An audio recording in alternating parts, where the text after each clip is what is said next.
Then what we want to do is to move on to indices. Remember, we are just going through the textbook quickly, through algebra, the whole. Then we'll be looking at a lot of questions, especially on mensuration. That's why we'll not be covering that. We'll only be covering most of the other topics, the rest of the part of the textbook in the question papers. And most of the things that people don't get to answer in indices are such questions like this that we have here. So what you need to understand that when you are trying to solve indices, okay, always try to reduce.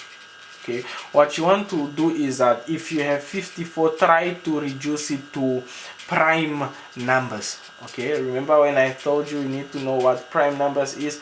Stuff like 7, stuff like 2, stuff like 3, stuff like, yeah, these numbers 13 or whatsoever, you try to reduce to such number, but especially 2 and 3. Okay, 2 and 3 are very much important, and numbers like 5. Okay, especially most prime numbers, especially 2 and 3.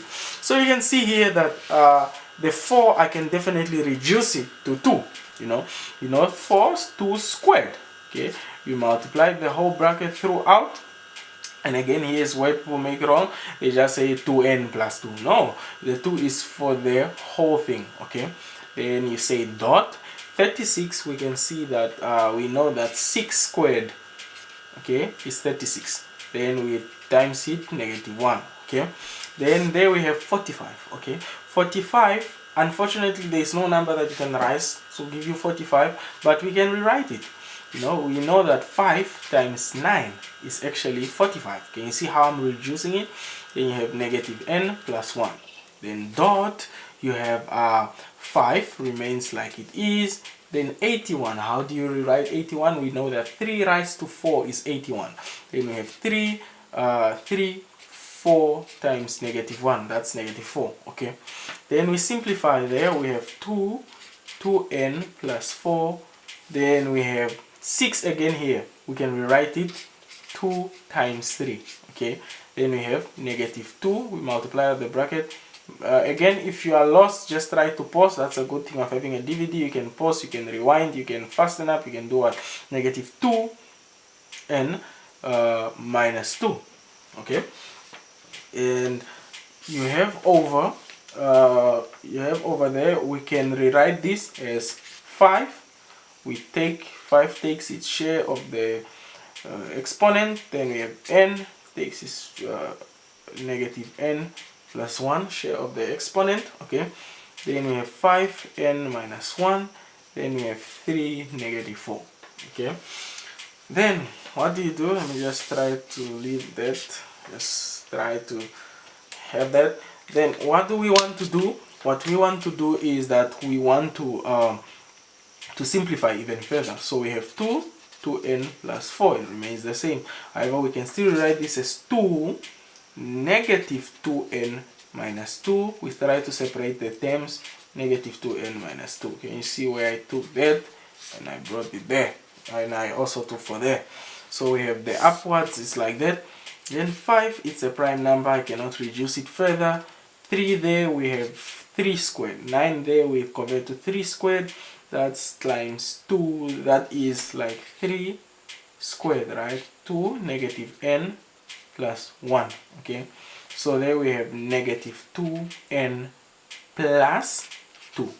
Okay, hope you're following. Just pause if you are lost.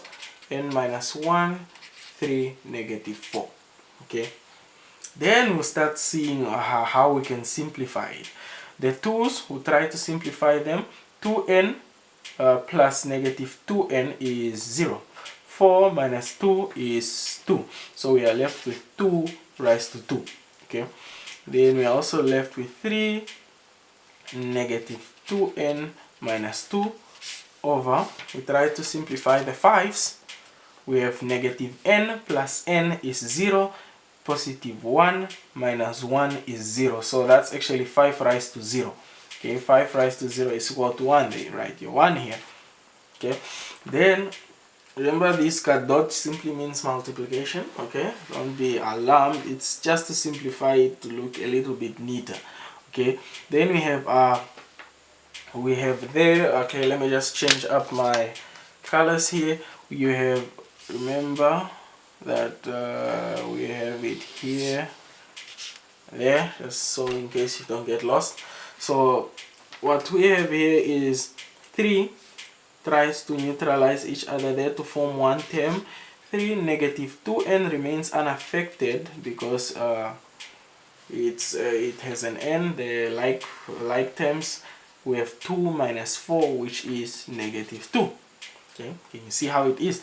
Then we are seeing that this is actually the same with this, so we might as well just cancel it, and we have 2 squared over 1, that is 2 squared is 4, and there you have your answer.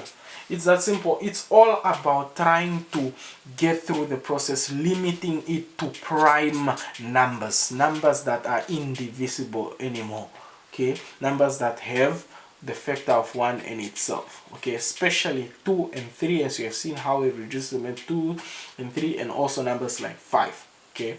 So this is just how you do it. And one thing that I want to point out is the common mistake that people do in indices. Before we look at one application question in indices, is let's say you have 3x plus 3x plus 1, okay.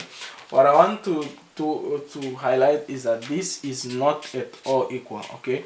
It is not equal to 2x plus 1, okay. It is not direct. You only start adding when there is multiplication here, not when there is addition here, then you start adding.